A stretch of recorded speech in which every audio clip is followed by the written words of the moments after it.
Hello again and welcome back. Here we are to talk about JavaScript. We're going to start working on our date library. So I've reviewed the homework assignment. We talked about what dates are and we solved some challenges with dates. Now let's get into the homework and start solving the library and building a block of code that can be used anywhere. Okay, so to get started, what I'm going to do is I'm going to move this window out of the way. And I'm going to make a brand new folder. So wait, not a new window. I'm going to make a new folder here, and I'll call it datelib. And I'm going to move it up here into the corner because I got the string lib up here too. So I'll just put it up there. And then I'm going to open this up in Visual Studio. And we'll get started. So the first thing we need to do is we need to initialize a new Npm package, right? So I'll open up the terminal in Visual Studio. You could do this on your desktop terminal if you want. You can go to terminal menu here or control tilde, right?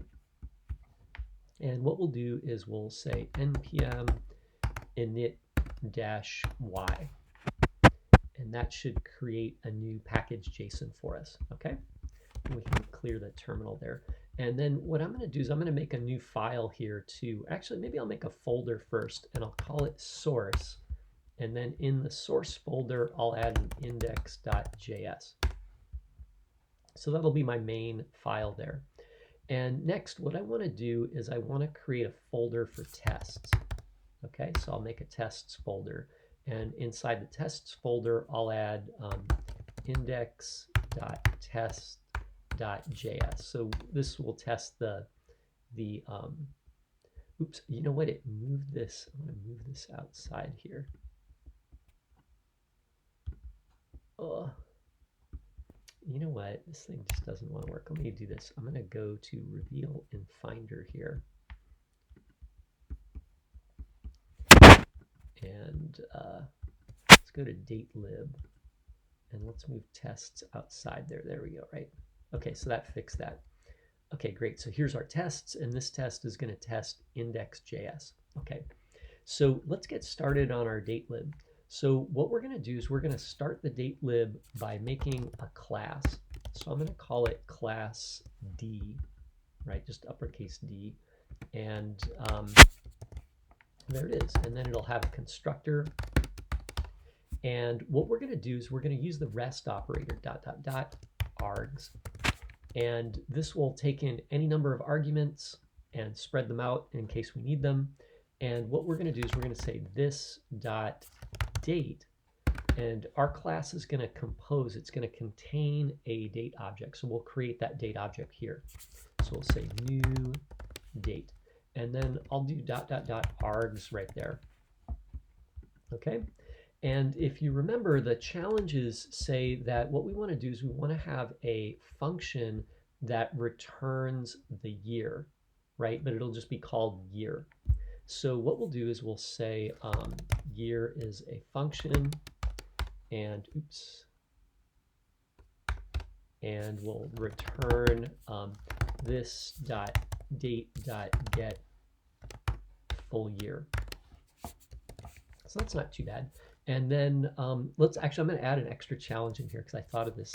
I kind of like also having the ability to get the short year.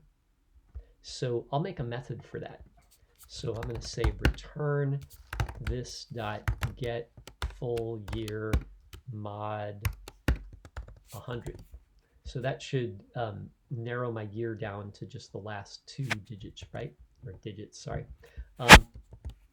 And so that gets us started, right? And we'll do a little more with this as we go, but how are we going to test it, right?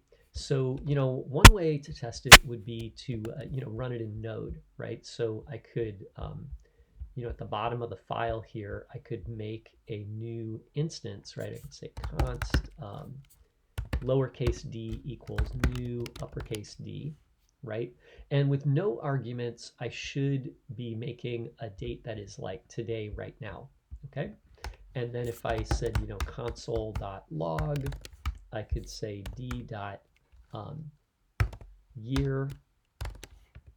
or I could say console log d.year short version, right? Okay, and then if I want to run this, I could go to my terminal here and say node source/index.js. Oops, I got a problem there. Get full. What am I missing here? Get full year. Did I misspell that? Oh, because I forgot to put date in there. Duh. Okay, there we go, right? Let's run that again. So the first one was working, the second one, there we go. So now we got 2021 and 21 for the short year. So that's nice. The bummer here is I have to use the parentheses on the end, right? So what I want to do is I want to get rid of that. So let's fix this, right? So what we're going to do is we're going to put get in front of here, and a getter cannot take any parameters, so we can't put any values in here, like when we call our method, you know, nothing goes here, okay, right? But it means also that we don't have to include the parentheses on the end. So a getter only returns a value, right? So if you have a function that's marked as get, it just returns a value and it acts like a property, but it means that you can also run code here. So it acts like a property, you know, but internally it acts like a function. So you kind of get the best of both worlds. You know, you kind of give up something, you can't pass parameters in, but if you were going to do that, then you need to use it as a regular method, right? So let's give that a try. So I'm going to change this to just year and YR, and then we'll run our code again, right? And then it shows the same thing. So that gets us started. So we can use getter methods. They also have setter methods. So setter methods, you can treat them as a property. You can just set them with a single parameter. I don't need that here. So we'll come back to that later, right? But this is a getter method, okay? So now that we've done that, this console log thing is a little bit awkward, right? Why don't we write some unit tests, okay? So what I'm going to do is I'm going to cut that out of here, and I'll go to my terminal and I'll say npm -- save dev jest. Oops, I got to do install, sorry. npm install -- save dev jest. Okay, there we go. So we're going to install jest, and we're going to use it the same way we used it in the last project. So while that's running, let's go to our package JSON and modify the test script, okay? So we'll go to scripts, test, and we'll just replace everything here with jest. And I like to add the verbose flag. I don't know, I just like the details that it gives me, so I'm going to put that on there. But that's optional, okay? Okay, great. So we've got our package JSON set up. We installed jest. It should be in node modules. Now let's go to our test. So to use the test, we're going to have to export the class that we've created here. So at the bottom here, I'm going to do module.exports equals D. And this module will only have one export, and so I'll just set exports equal to this one value, okay? And now in tests, we'll say const D equals require /source/index, okay? And now let's write a test. So let's say test, and oops, why does it always do that to me? Every time you do that, right? I'm gonna get rid of this. Let's try it one more time. Test. You know what you can do is hit escape, and it gets rid of that. Right. So I'm gonna do test. Let's test d.year. Okay. And then we'll write a test function here, and our test function expects.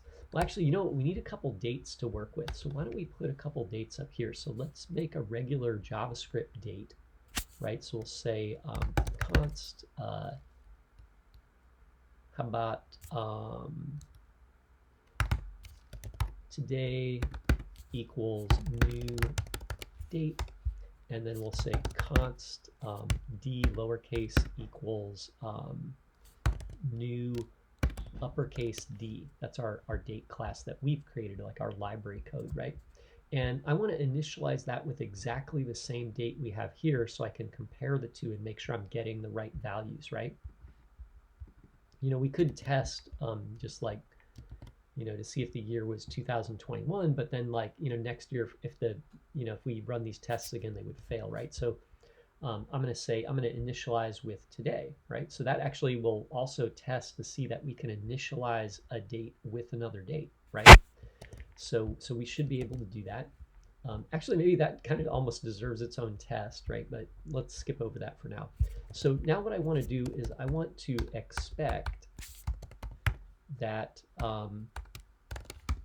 that d dot year to be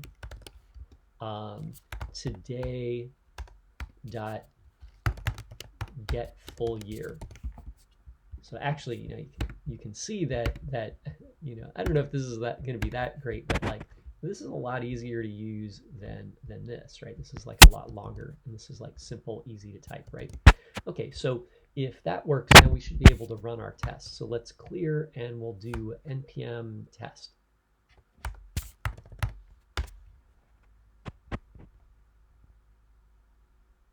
Oh, great. So we got one test passing, and we're off and running. So save all that, and then you can get started working on the other stuff. I'll cover some more ideas in the next couple videos. Thanks for watching.